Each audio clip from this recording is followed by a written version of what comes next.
A few weeks ago, Nikita gets on his own platform and says, in less than 90 days, iMessage, phone calls, and Gmail will be so flooded with spam and automation that they will no longer be usable, and we will have no way to stop it. Now, this isn't some random schmuck posting conspiracy theories on Reddit about how Chipotle gives you diarrhea on purpose. No, this is a man who gets professionally destroyed by this shit every single day, and he's basically telling the rest of us to lube up because it's coming for everyone. 2 weeks later, he purges 1.7 million bot accounts off X, and the next day they just respawn. See, bots used to be simple. Now they have like a PhD in natural language processing and a Bitcoin wallet. And so someone asks him why it's about to get worse, and his answer was the one word no one wants to hear: OpenClaw.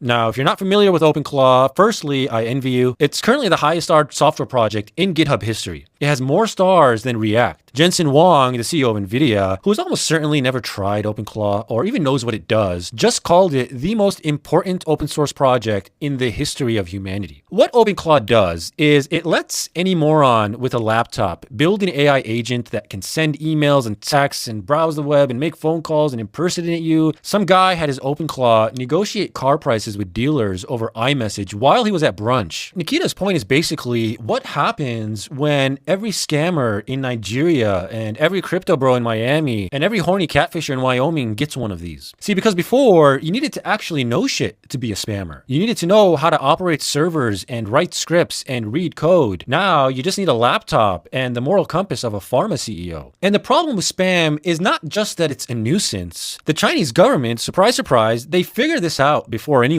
The Chinese government floods X search results with porn every time there's some political unrest. So when there's protests in China, the search results for Chinese keywords suddenly become nothing but tits and ass. It's no longer censorship or blocking the information. Now you drown the information out with content that is 10 times more engaging. Some guy in Beijing opens up X to look up protest footage and instead finds himself jerking off for 45 minutes. The CCP is looking through his webcam like, nice, we got him. You can't overthrow the government while you're jerking off. It's the great cum wall of China. Basically, we all live behind that wall now. And the reply spam on X, I mean, it used to be like hot girls in bikinis saying, check out my profile. Now it's AI generated hot girls with AI generated bikinis going, check out my AI generated profile, which links to an AI generated crypto scam. We used to get scammed by real people, damn it. The worst part about modern AI content is that every single piece of AI generated content was specifically engineered at the neural network level to be more engaging than anything a human being can ever write. There's a process called RLHF where they train these models by showing humans two responses and asking them which one do you prefer. And then they just reinforce whichever one is more compelling. Every AI model has been mathematically optimized to hold your attention better than any human written piece of content ever could. Google traffic to actual publishers dropped 38% last year in the US alone. The economic model of the internet is collapsing. We had a deal. We paid humans to write genuine things, and in exchange, they got ad revenue. That deal is now dead because why would an ad network pay a human when a bot generates more clicks? The algorithm doesn't care. The ad networks don't care. Nobody in the chain between creation and monetization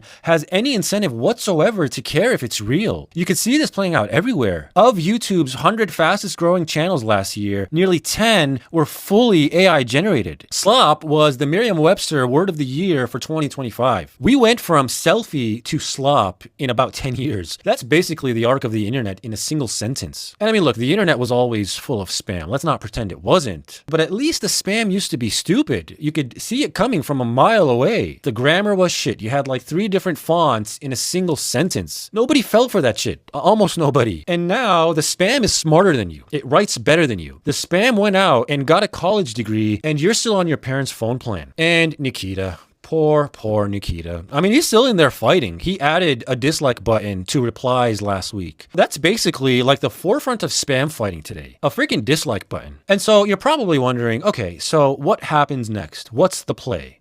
But this isn't that kind of video. There's no solution to this. This isn't a problem we just fix. This is just what the internet is now. And it's only going to get weirder from here. Your inbox is going to be so full of AI generated emails that are so personalized and so well written that the only way to know if something is real is if you already know the person who sent it. If some stranger emails you a perfectly crafted pitch, it's fake. If you get a LinkedIn message that seems weirdly relevant to like your exact career situation, fake. You get a DM from a beautiful woman who seems genuinely interested in your personality, brother, come on. The old internet wasn't perfect, but at least smart people could recognize the spam from a mile away. In the new internet, you won't be able to tell anymore because the thing that's trying to fool you was built from the ground up to be better at fooling you than you are at not being fooled. It's not a fair fight. It's not even close. And in the meantime, the only thing that still means anything on this internet is the people you already trust. It's not going to be the individual posts or the platforms or the algorithms. It's people, specific humans who have earned it over time. That's it. That's all that's left.